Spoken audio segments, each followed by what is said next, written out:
கனவு நினைவான தருணம் இது. மதுரை திரு பரமசிவன் மற்றும் சிந்தாமணி அவர்களின் கிருஷ்ணன் அவர்களின் மனைவி.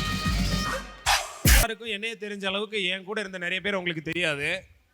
மேடம் யாருன்னா, நீங்கள் எல்லாரும் குரூப் 4 எக்ஸாம் கிளியர் பண்ணுறதுக்காக கடைசி கிளைமேக்ஸில் என்னால் முடியும் உன்னால் முடியும் அப்புறம் டாப்பர் டெஸ்ட்லாம் எழுதுனீங்கல்ல, அந்த கொஷின் பேப்பர் எடுத்த டீம் மேடம் தான். அவங்க தான் எடுத்தாங்க.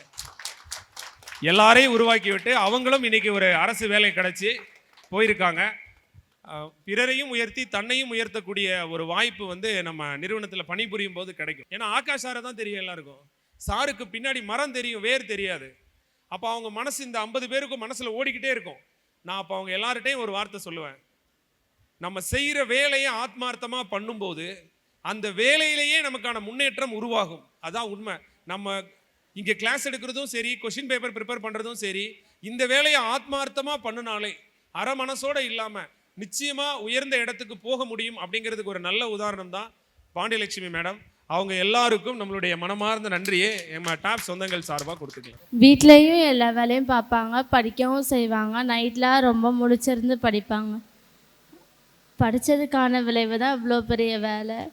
அம்மா ரொம்ப கஷ்டப்பட்டு படித்தாங்க. நான் ஆக்சுவலாக இந்த இடத்துக்கு வர்றதுக்கு என் பின்னாடி இருக்க எல்லாருமே ரொம்ப சப்போர்ட் பண்ணாங்க.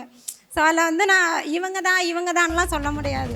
ஸோ என்னோடய தூண்கள் எல்லாருமே பின்னாடி இருக்காங்க. ஸோ எனக்கு இந்த மொமெண்ட் ரொம்ப ரொம்ப பிளஸ்டாக நான் ஃபீல் பண்ணுறேன். ஆக்சுவலாக எங்கள் அப்பா மட்டும்தான் இல்லை. ஸோ அவங்களே என்னை பார்த்துட்ருக்காங்க. ஸோ இந்த ஒரு மொமெண்ட்டை நான் எங்கள் அப்பாவுக்காக தான் சமர்ப்பிக்கிறேன்.